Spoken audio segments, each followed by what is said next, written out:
반갑습니다. 지영법사입니다. 축구 경기 좋아하세요? 저 축구 경기 좀 좋아하는데 요새 손흥민 선수가 또 축구 경기를 하고 또 다른 나라에 많은 우리 선수들이 나가 있어서 기회가 되면 찾아서 보려고 합니다. 축구 경기 보면서 굉장히 감정이입이 많이 되잖아요. 특히 상대 선수가 우리나라 선수에게 태클을 하거나 반칙을 했을 때 심판이 잘 안 부는 경우가 있어요. 지적을 안 하고 상대편에게 반칙을 주지 않는 경우가 있으면 또 굉장히 또 흥분을 합니다. 어떻게 저런 명백한 반칙을 저걸 넘길 수가 있는 거야? 하고 심판에게 또 많은 비난을 하게 되죠. 그런데 이게 정말 내가 제대로 본 것일까? 그건 사실 알 수가 없습니다. 예를 들어서 국내 경기를 봤을 때 TV 보니까 특이한 경우가 두 분이 연인인데 각자 다른 유니폼을 입고 와서 서로 다른 팀을 응원을 하는 경우도 많더라고요. 그런 경우가 심심치 않다고 하는데 이럴 때는 그런 태클이 있었을 때 심판이 지적을 하지 않으면 어떤 한 사람은 저처럼 저렇게 심각한 반칙인데 왜 호루라기를 불지 않은 거야? 하고 이렇게 화를 내는가 하면 또 상대방은 저거는 정당한 태클이지, 아주 정확한 판결이지 하면서 이해가 될 겁니다. 근데 그런 상황이 경기 중에 계속 일어나거든요. 반대의 상황이 일어나면 또 정확하게 다른 의견을 내죠. 저건 반칙이야. 경고를 줘야 돼. 저게 무슨 반칙이야. 정당한 플레이지. 이렇게 서로 다르게 판단하는 일들이 축구 경기 중에 많이 있었습니다. 예를 들어서 관점이 비슷할 때에는 서로 한마음이 됩니다. 국가대표 축구 경기를 거실에서 한 가족이 다 모여서 응원을 할 때, 그럴 때는 정말 한마음 한 목소리로 상대방의 부당함과 우리 팀의 훌륭함에 대해서 정말 한마음 한 뜻으로 응원을 하는데, 축구 경기가 끝나고 나서 드라마가 딱 시작이 되면 이 남녀 주인공의 입장에 따라서 식구들도 특히 부부간에 서로 다른 쪽에 감정이입을 해서 저게 말이 돼? 무슨 소리야? 그쪽이 문제지. 이런 식으로 서로 다투는 경우도 좀 덜어 있다고 합니다. 이것이 바로 서로 관점과 입장이 다른 데서 나오는 그 결론의 차이가 되는 거죠.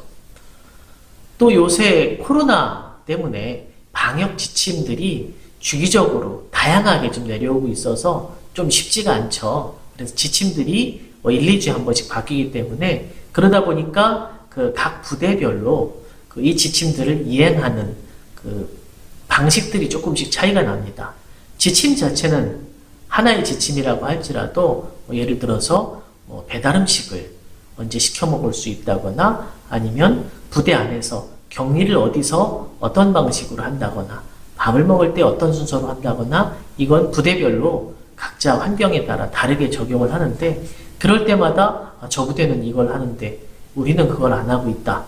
이렇게 생각을 하면서 대부분 우리 부대의 어떤 불편한 점에 대해서 저한테 상의도 하고 토로도 하고 그렇게 합니다. 근데 이 중에서 정말 우리 부대는요, 저 부대 안에는 이것도 하고요, 저 부대는 하는 이건 안에서 최고의 부대인 것 같습니다. 라고 생각하는 부대의 일원은 아직까지 본 적은 없는 것 같아요. 이게 왜 그럴까? 여러분들 볼 때는 다 내가 편하고 또 내가 이익이 되는 관점을 딱 쥐고 나서 바라보기 때문에 똑같은 상황과 똑같은 현실이 각자 다르게 보이고 거기에서 나에게 불편하고 내 편함에 조금 마이너스가 되는 그런 부분들이 먼저 눈에 띄기 때문에 불만스러운 것들이 먼저 이야기가 되곤 하는 거죠. 이것도 자신의 관점에서 판단하기 때문에 각자 이렇게 다른 온도차를 내고 있는 것이기도 합니다. 또 요즘 대통령 후보들을 정하는 그런 여러 가지 토론회도 있고 뉴스도 많이 나오고 있습니다. 정치에 관심이 있건 없건 대통령 선거는 사실 다들 바라보게 되는 건데, 그런데 내가 지지하는 후보를 쭉 봤을 때 이렇게 훌륭하고 괜찮은 후보를 왜 사람들은 욕하고 지적하고 문제가 있다라고 하는지 잘 이해가 안 되는 경우도 있어요. 또 반대로 저 사람, 반대편에 있는 사람은 저 사람은 정말 문제가 많고 신뢰가 가지 않는 사람인데 왜 저런 사람들을 지지하고 응원하고 그 사람을 대통령으로 뽑아야 된다고 얘기하는 거야? 또 이해가 안 갈 때도 있습니다. 뭐 저도 정치를 볼 때 이 사람은 괜찮은데 이 사람 문제가 있는데 왜 내 생각과 이렇게 다르지? 하고 고민하는 적이 많이 있기도 한데요. 그 정치 평론하는 사람이 한번 나와서 그러더라고요. 그 지금까지 우리나라 대통령이 뽑힐 때 뭐 진보건 보수건 한쪽에 크게 이제 몰려서 뽑힌 적은 한 번도 없답니다. 대부분 다 중간에서 약간씩 더 적거나 조금 더 많거나 하는 상태로 대통령이 선출이 됐다는 거죠. 그러니까 어느 한쪽을 지지하는 사람들은 이게 보편적인 정답이 아니라는 생각을 사실 가져야 됩니다. 예를 들어서 내가 이쪽 진영을 지지한다고 했을 때 이게 당연한 거 아니야? 누가 보더라도 이게 정답 아니야?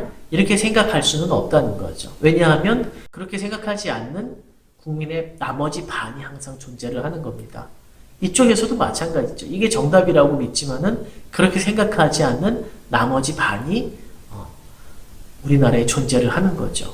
우리가 고집하고 우리가 정말 정답 같고 아무리 고민하고 아무리 뜯어봐도 이게 진짜인 것 같은데 사실 그게 보편적으로 누구나 다 정답으로 인정하고 있지는 않은 사실. 이게 이제 정치와 선거를 통해서도 우리가 알 수 있는 점입니다. 이렇게 우리가 알 수 있는 부분들도 있고요. 뭐 친구끼리 대화를 하면서 깨닫는 부분도 있지만 조금 더 크게는 우리가 편견에 가득 차여 있어서 주변의 모든 사람들이 같은 편견에 쌓여 있어서 깨닫지 못하는 그런 인식의 틀도 많이 있다고 합니다. 예를 들어서 나라와 민족, 뭐 종교, 지역 이런 것에서 영향을 받는 편견들, 그 다음에 그렇게 영향을 받는 관점들은 사실은 대부분 비슷한 사람들끼리 자주 만나고 자주 대화를 하기 때문에 깨지기가 더 어려운 거죠.